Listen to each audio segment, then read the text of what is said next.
only the creating services using Java. So let me just to explain. So far you have seen, let's say, Angular, and you will use Angular to build the user interface. Then the Angular components will interact with the server using Web API. If you remember, Web API is nothing but some server-side components or some server-side functionality that either sends JSON or receives JSON. And so now this Web API, you can implement it using different technologies. It's up to you. Using JavaScript on Node.js or Java or .NET or C++, it does not matter.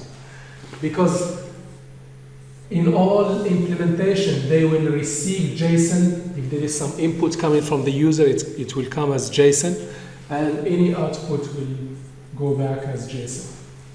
So it doesn't matter how do you implement it, which technology you use to implement it, because all implementations understand how to generate JSON documents. They also understand how to consume JSON documents.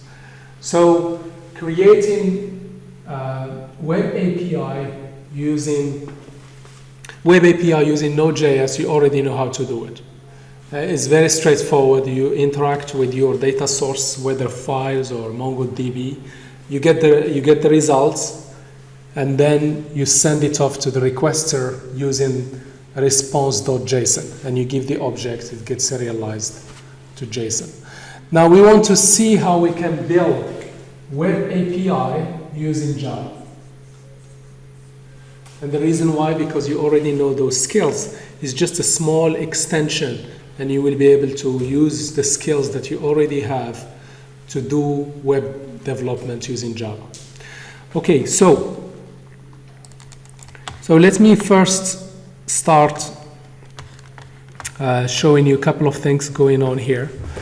The first thing, I have some entities that same concept. You have entities that hold data.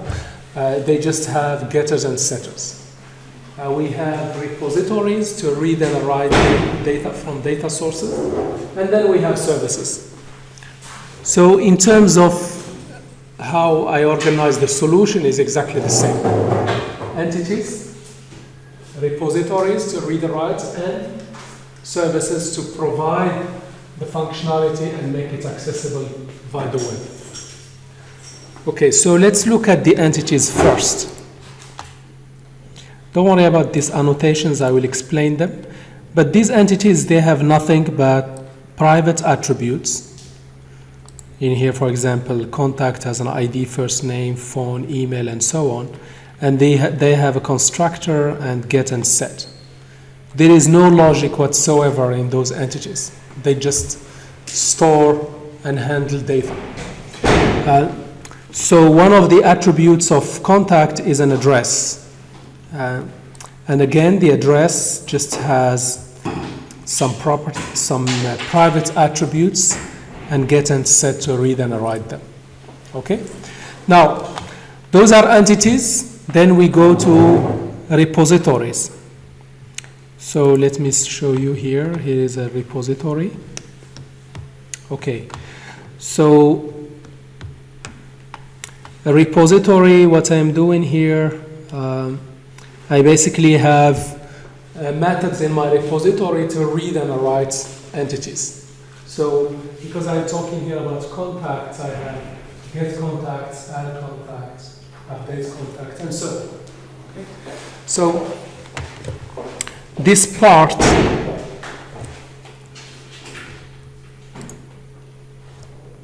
okay, so let me explain what's going on here. Now I will not show you how we will interact with the database. I will show it to you later on. All I want you to understand first the organization of this project. So I have entities, as I explained, and then I have a repository. This repository, all it does, it goes to this URL, okay? And then it reads the content of this JSON document and populates this list of contacts. If somebody asks for contacts, this list will be returned. If you want to add a contact, we just go to this list and we add it. Okay. If we want to update, we search for that contact in the list and then we change it. We change the contacts using the ID. If someone wants to delete, this is how I delete. This is using kind of a more advanced version of Java. So in the midterm, many of you kind of said Java is more object-oriented. You can use Java to do functional programming, by the way. So this is an example here, similar to the arrow function, if you remember, in JavaScript. We have the arrow function. In Java also, you can go to a list and you say, remove if this condition is true. You don't need to look through and find the elements in the array and remove it. You can remove it using kind of a functional style programming. So if you recall, in JavaScript we have a lot very nice methods associated with arrays, like filter and map and so on. Similar things are also available in Java, Java 8 and above, Java version 8. So this is an array, and it has this method, remove if, and I give it as an input a function. So it will remove, the contact will be removed if the ID of the contact is equal to the ID I have passed as a parameter. So I can do here remove if. Now if I am searching for a particular contact, again, of course, I can do the loop for I going from 0 to array size -1. I keep looking. Once I find what I'm looking for, I return it. That's one way of doing it. Another way of doing it is you can use something like the filter that we have in JavaScript. If you remember, JavaScript, we have array. We can filter the array based on some condition. We are doing the same here, except, of course, in Java is a bit more verbose. They do things a bit more, not as streamlined and as easy. So you go to the array, you stream it, and then you apply a filter to it. Because I'm expecting only one, I'll do here find first, and then I will get. It's a long chain, but exactly the same kind of programming style as you have seen in JavaScript, to look up an element in the array using this. If you are not comfortable with this, this is the trend in Java, basically, is to use functional programming, at least to deal with collections. You don't need to do it imperatively by doing loops. That's what you have been seeing. That may be what you have practiced in the past, but there is another style for you to consider. Anyway, this is not the purpose of, we are not covering here Java in this course. The purpose of this lecture is just to expose you, and you will practice in one lab. You will not do, this will not be covered in your midterm, will not be covered, in your midterm I mean practical. This will not be covered in your project. I just want you to be aware that in Java, you can use it to build web applications and web API. That's the main core goal of this coverage. So I'm not trying to go through Java again. I just want to show you what Java features are there to make this code, to make this functionality accessible from the web. Yep. So far, what we have seen so far, it's all plain Java. You know how to do this. You know how to create a class. You know how to create a repository class that will make use of a list. Either return all the list, or add an element to the list, or update an element in the list, or delete an element, and so on. Okay? So my goal now is to make this functionality accessible from a web. So remotely, I can call it from the web. Yeah? I might have an Angular application on the client side, and when I want, let's say, to show the user the contacts, I will be calling the get contacts here. See here? I'll be calling these get contacts. Yeah? So what I want to do is, here I have a JavaScript application running on the browser, and this is a Java application. How can I make them talk to each other? Okay. So for me to my client side application to talk to my Java server side application, I need to create a web API. I need to make this class accessible through the web. Okay, so to do this is very easy. First, let me show you, if you remember this Postman. So here is the URL.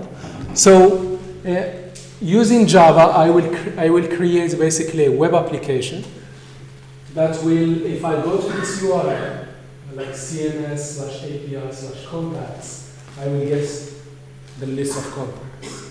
Okay. So the way I do this is I create new class. In this case, I called it a service, because a web API, another name for web API is basically a service or REST service. So these are all synonyms. Whichever name you use it means exactly the same thing. Okay, so, and then what I do is through annotations, I am asking the Java runtime to go to this class and make it accessible via the web on this path. So using annotations. So I'll say, if someone comes to /contacts, and basically this is the method, and they came here using a get verb. Remember the HTTP verb? Get, post, put, and delete. So if somebody comes to /contact and they came to /get, this method will be called. Okay. Now this method, all this method is doing is basically going to the repository, getting the contacts, and returning them. Okay. Now this will return an array or a list of objects. So they need to be serialized. They need to be serialized to either XML or JSON, depending on what the user wants. So up to here, let me just hide this. Up to here, this is a normal Java that you already know. So if somebody asks for get contacts, I go to the repository, call this method. This method will return me an array, a list of objects. Now, for the web does not know Java, does not understand Java objects. So I need to serialize them, basically convert them to either JSON or XML, up to the user what they want, which format they want. So let me just show you. If I go here, in the request, there is I think we discussed this, there is a HTTP header called accept. And in here, I can tell the server which format do I want, whether I want JSON format or whether I want XML format. So have a look at this. If I go here and say application/XML and send the request again, it will give me the exact same information, but in XML format. Okay. If I prefer JSON, I just send this header, accept application/JSON, send again, and I'll get exact same information in another data format. Okay, so just to show you the actual how the request look like. Can I see? Okay. Yeah. You see here is how the requests looks like when the request goes to the server. So it went to /cms/API/contacts using HTTP, and this is the server to which the request went to. And this is a header called accept. In this header accept, it allows the client to tell the server which data format it prefers. So you can choose, in most common cases, JSON is by far the most widely used, but you can have a kind of an old-fashioned format called XML. I think I explained to you before the difference. So, for example, let's say, just a simple example of a student. So let's say I want to represent a student. In JSON, we just do it like we open curly brace, and then we start describing a student object. Let's say first name, and I will say, let's say, and then I describe another property.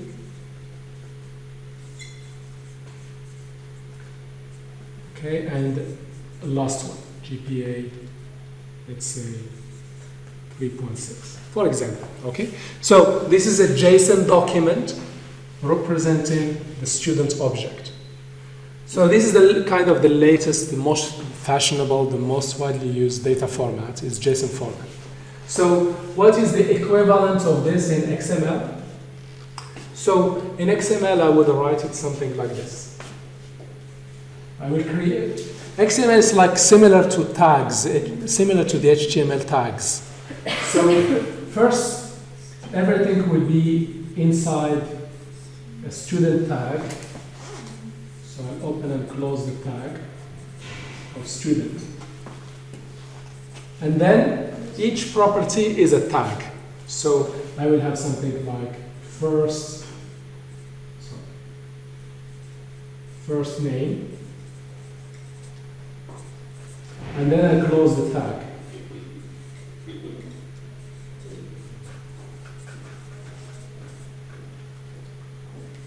And then here it's a, yeah. And then last name, same thing. Open the tag, put the value, close the tag. Open the tag, put the value, close the tag.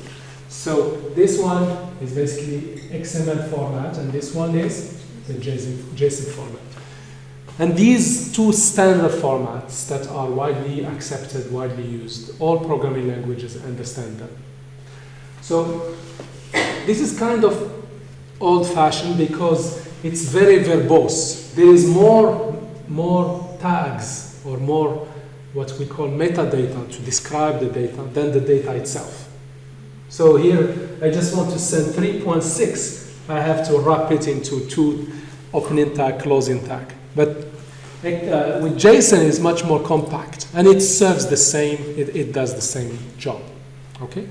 But still, like some applications might be like a legacy, old applications, they expect XML, no problem, you can give them both. And how the server will know which version the requester is requesting or prefers by looking at this header, the accept header. So if you want XML, you say application/XML. If you want JSON, you say application/JSON. Yeah? Okay, so that's basically the very simple. Those are annotations so for you to really understand what's going on, let me give you the big picture first. So here is the Java that you already know. This is the Java that you maybe used in 251, maybe in 303, and maybe in 351, whatever other courses, you have seen Java. Okay, you have programmed with it. Now, for you to do this web-enabled or web development using Java, or creating, let's say, web API or services, you need some Java extensions beyond the standard edition. So Java comes with different editions. The editions you have been working with, it's called standard edition. SE, Java SE. Although, yeah, okay. Now, there is an extension of Java SE called Java EE, Java Enterprise Edition. Okay? And Java Enterprise Edition adds more jars and more features and more capabilities. And as you know, Java is a standard. Like for example, Java EE, the latest standard is 8, Java EE 8. So it's very mature. It has been around for many, many years. Maybe, I'm not sure, more than 15 years or so. So it's very mature. So there is experts panel or expert committee. They meet regularly and they think, what extensions can we add? What extra capabilities can we add to the language? And one of the extensions that they came up with is the ability to create services or web API.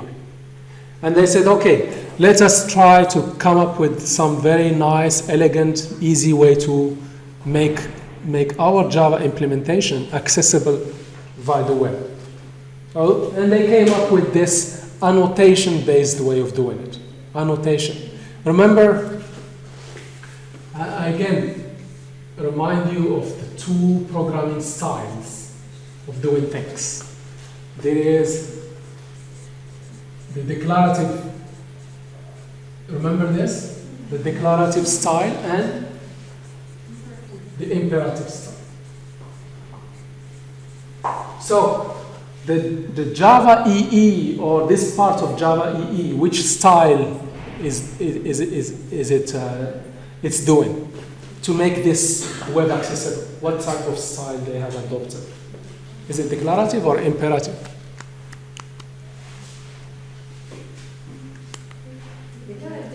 Sorry? Declarative. What declarative? Specifying the details. The details of what? I don't specify how to convert from object to JSON, so not just. Very good.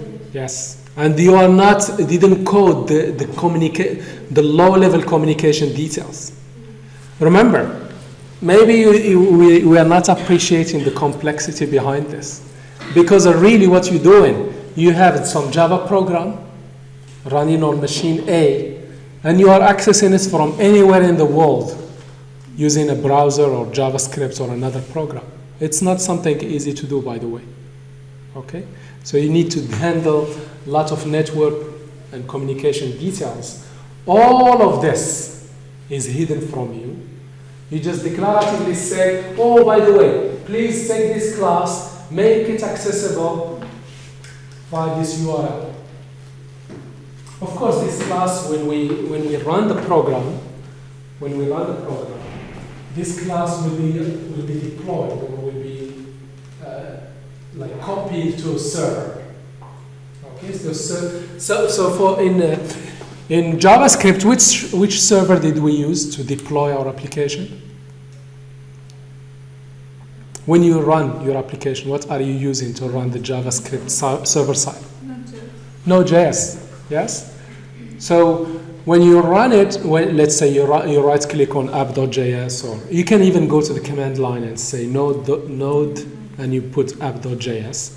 So the node is basically providing you a runtime for your application. It's a server hosting your application.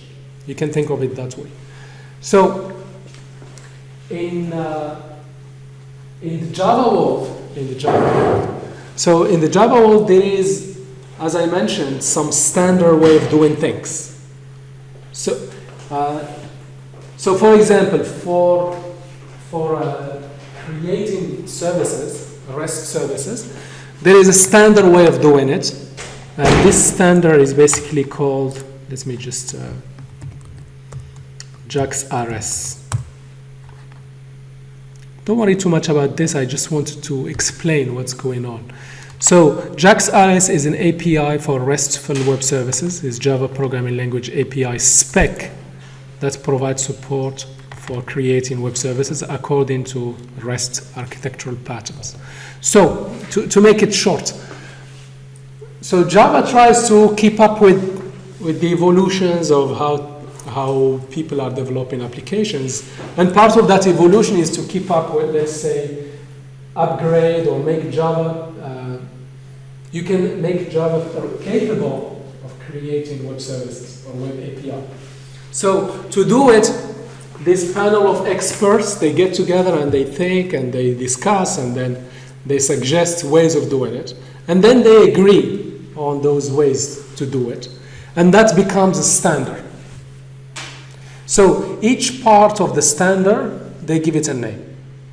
So the part of the Java Enterprise Edition standard that deals with creating web API or creating services, what we call that standard? JAX RS. Java, it stands for Java API for RESTful web services. Okay? So this API basically defines these annotations. At path means that this class will be available from this URL.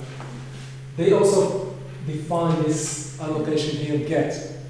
So if we come to this web API using to this URL, using the get verb, so this method will be executed. Now this method returns objects, return a list of objects. Now we need to auto-serialize them to either XML or JSON. So we come to the method and say at produce, and then say what type of format you want to provide to the consumers. You could limit it to JSON, you could limit it to XML, or here you are providing the choice. And then at runtime, when the request comes, if it comes to /contacts and the request came using get, it will end up here. And then the Java runtime will say, oh, how do I serialize the result? Is it to XML or to JSON? How does it make that decision? Very good. From the accept header coming with the request. Is clear? Now, this Java committee that made up this standard, then there are, in Java Enterprise Edition, we don't have one implementation. We don't just have one implementation. There are many implementations that you can select from. And basically in here, I will say here Java EE servers. There are so many servers to choose from. Have a look at this. Glassfish, JBoss, Tomcat, and the list goes on. Okay? So what these servers, they all do the same thing. And they all work the same way. Why they are able to work the same way? Because they all implement the same standard. What's the difference between them? What's the difference? So, for example, there is Java EE WebSphere. This is from IBM. Okay? Deploying and administrating Java EE application. There is also Java EE, let's say Tomcat. This one is, this one is free. The other one is millions of dollars. They all do exactly the same thing. What's the difference? Basically, the quality associated with the server. Maybe the IBM server can handle millions of concurrent requests. You have IBM behind you if there's something goes wrong. They can send their engineers, they can provide you support, they can provide you all the needed guidance and so on. With Tomcat, maybe hundreds or thousands of users concurrently, that's it. And if you have a problem, you go to the forum, you put the question and hope somebody will answer it. Okay, that's basically the difference.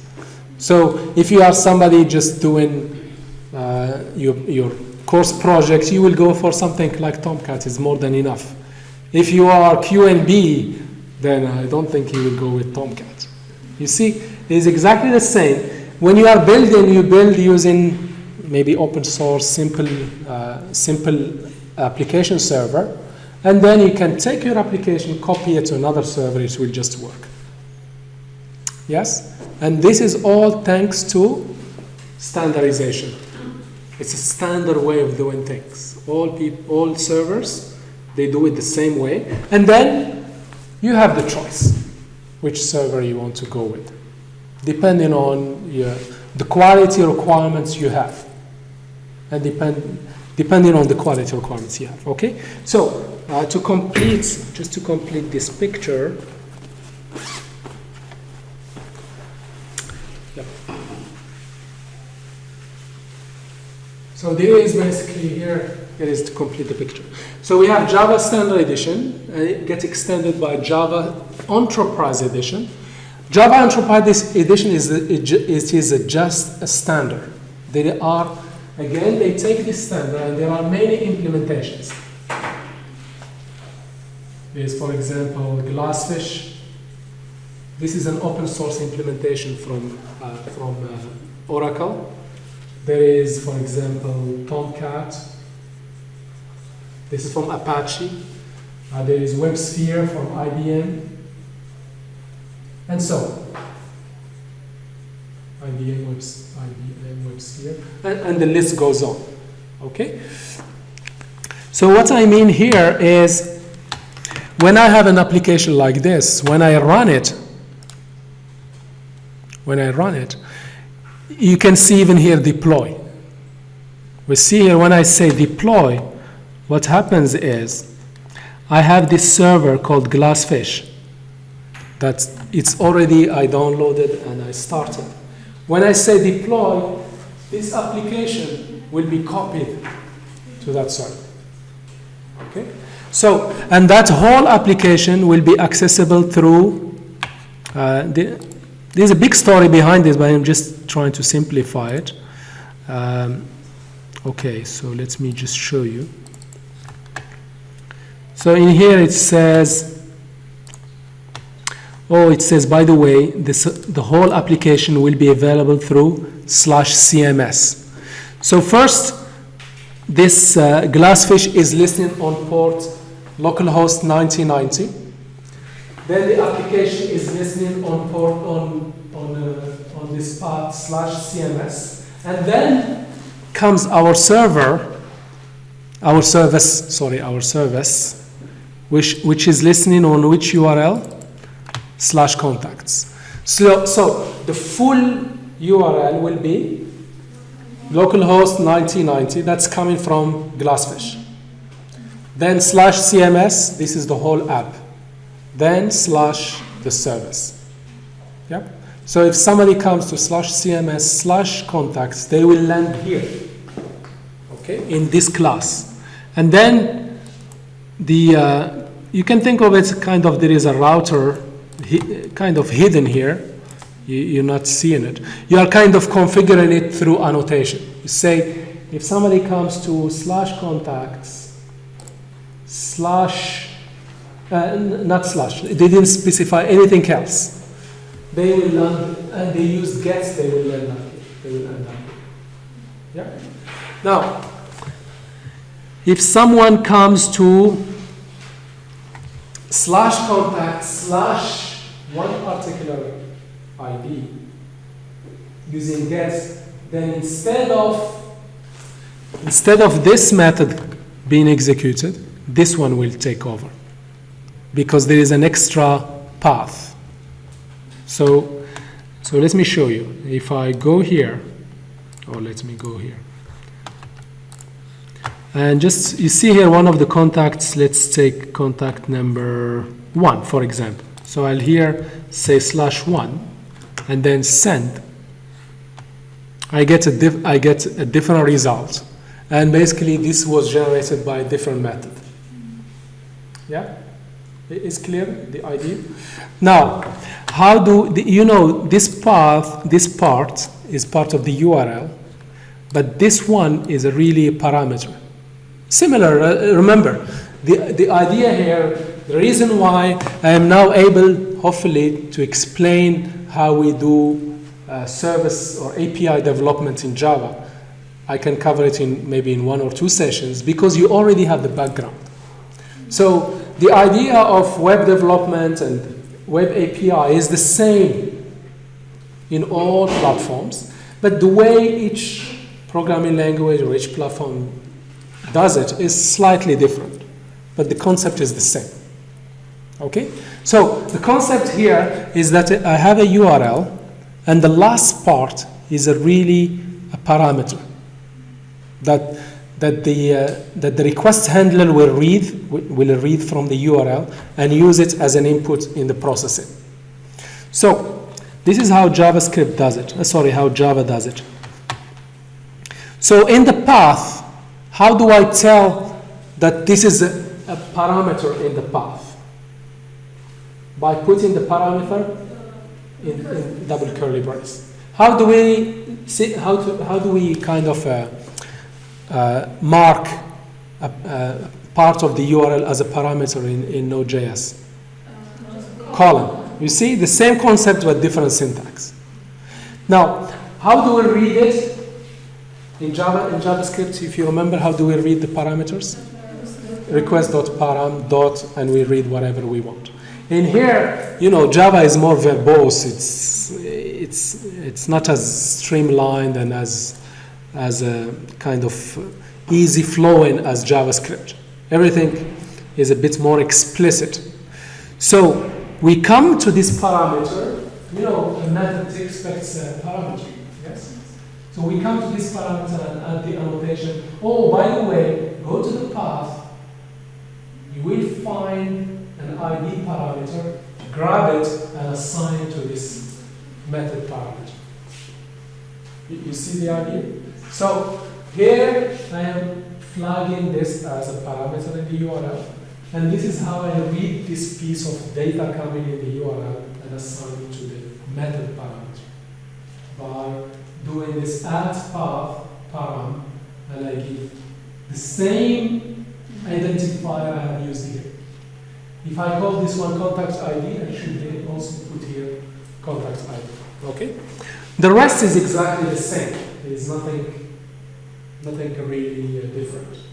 So what I'm doing here, if I found what the user asked for, I will use something called the response, which is built in Java API. And I say, you remember this 200 OK? This is how I say it. I say OK, and I give the object. And then, being Java, they say, OK, build the response. And that's it. This will build the response and return it. Now here, I don't need to serialize. I add it through annotation. We say, oh, I provide 2 styles of serialization or 2 formats of serialization. It's up to the requester to select which format they wish to get. Okay? Now, if I don't find what the user is asked for, I construct a nice string saying that this contact does not exist, and instead of sending OK, I send not found, 404, not found, and I give it a message and build. So it's just kind of the API, slightly different, but exactly the same concept. It is clear, the idea? Yeah. Yes, please. Sorry, can you say again? Yes. Yes. Okay. So this path here applies to all the methods. Yes. So instead of the good point, I could have cut it from here and paste it in every method. But they are already here. Sorry? So, like, if I specify it up, then I go to the children. Yes. In the child path, I only specify the path after the contents. Another way of doing it, I can remove it from here and put it in everywhere. Yes. But it's, of course, much nicer to do it once at the class level. And then the methods, they just put the relative path after the root. So in here, there is no relative path. Can you see here? There is no extra relative path, so I don't add anything. But when you are coming to one particular one, of course, you have to add the ID parameter. Is the idea clear? Okay, so this is how we do it. Now, so up to now, we've seen how to do get. So next step is we want to see, and by the way, it's exactly the same. Let me just show you one more time. If I don't want XML, I don't want JSON, I want XML. Same thing, I can just run it, and I get XML.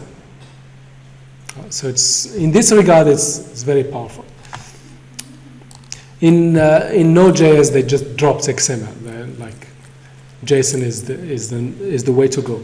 But in here, remember, enterprise applications are more kind of conservative. Enterprise, they don't kind of adopt the latest very quickly. They still attach to things because we're talking here about a large applications and very costly.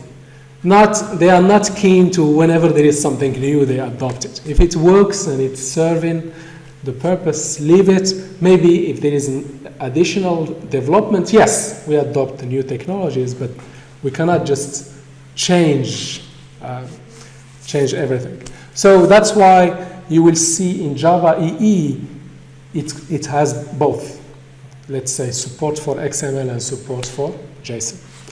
Okay, but it's up to you what you want to ask or what format you prefer. Okay, now this is up to now, we've seen just getting. Now if I want to add, let's say I want to add a contact. You see up to here, it says here produces. Can you see the annotation? Produces and produce one of this format. Now in add, instead of producing, it will be consuming because there is some input coming in.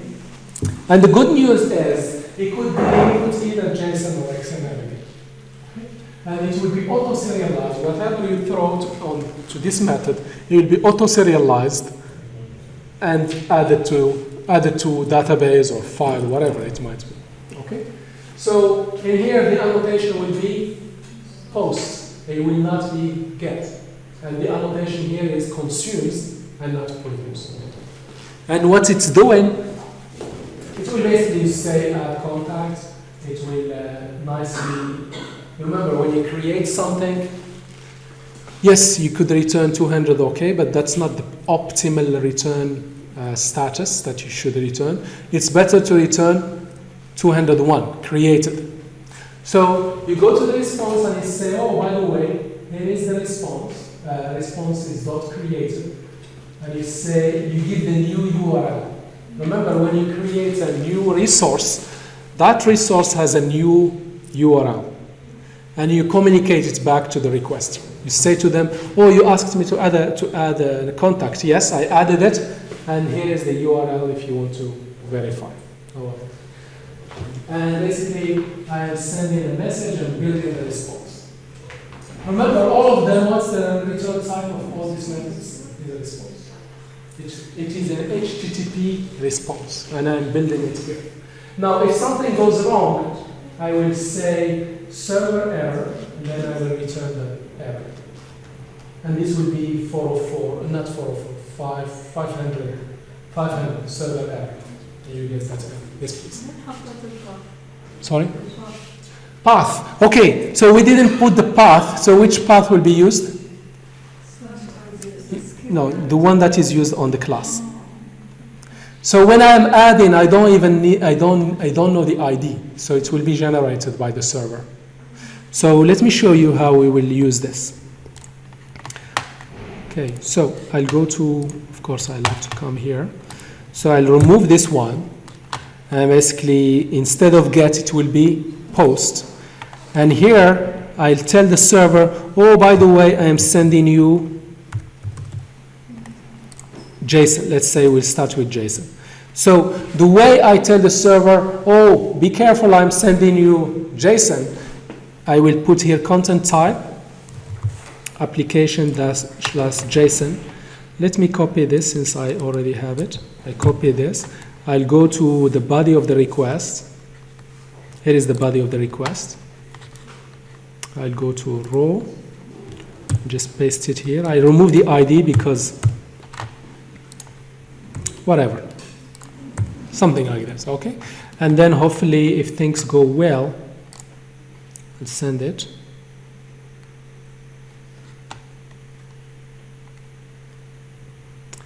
Unexpected C.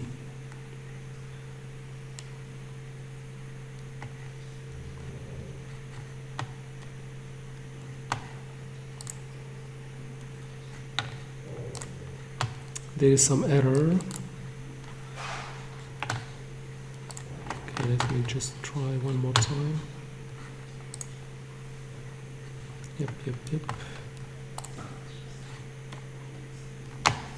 Unfortunately, oh yes, it says here created. Let me just, yep.